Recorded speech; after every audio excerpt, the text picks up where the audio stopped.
পূর্ণ সহযোগিতা করবো, দরকার হলে সুপ্রিম কোর্ট অব্দি যাবো। আপনারা শক্ত থাকুন। না, আপনারা শক্ত থাকবেন, তার ব্যবস্থা আমরা করব। দিদি নিজে যেতে চেয়েছিল, আপনারা জানেন এখানে আমাদের পুলিশ দিয়ে আটকে রাখা হয়েছে। আমি তাড়াতাড়ি যাব আপনাদের সাথে দেখা করতে। আপনারা নিজেরা শক্ত থাকুন, আর তাদের বিচার হবে। আমার কাছে এনে দাও, আমি না মাসিমা, আপনি আইন তো আমরা হাতে তুলে নেবো না, কিন্তু বিচার হবেই। আপনি শক্ত থাকুন।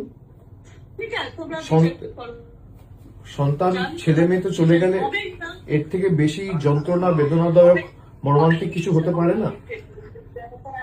কিন্তু এই নিয়ে যত দূর মামলা মোকদ্দমা করে এর সুবিচারের ব্যবস্থা আমরা করব, আপনি নিশ্চিন্তে থাকুন।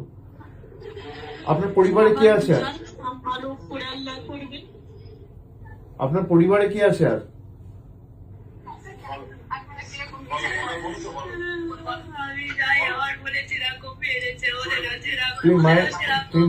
তুমি মায়ের শরীরের যত্ন নাও, মাকে এভাবে কাঁদতে দিও না।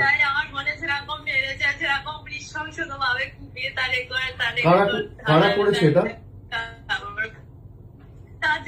কারা করেছে বন্টি আমার?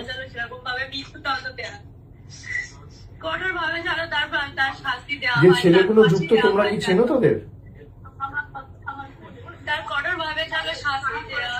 যারা যুক্ত তাদেরকে তুমি চেনো? সঠিক জানি না, কিন্তু একটা ছেলে ধরা পড়েছিল কোথায়, তাকে ছাড়িয়ে নিয়ে গেছে বিজেপি কোন এক নেতা।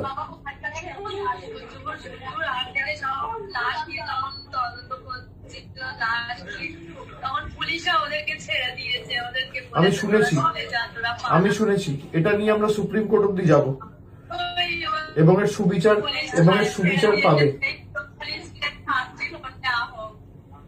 পুলিশ ছেড়ে দিয়েছে, সেটাকে শাসন করে দেওয়া হোক।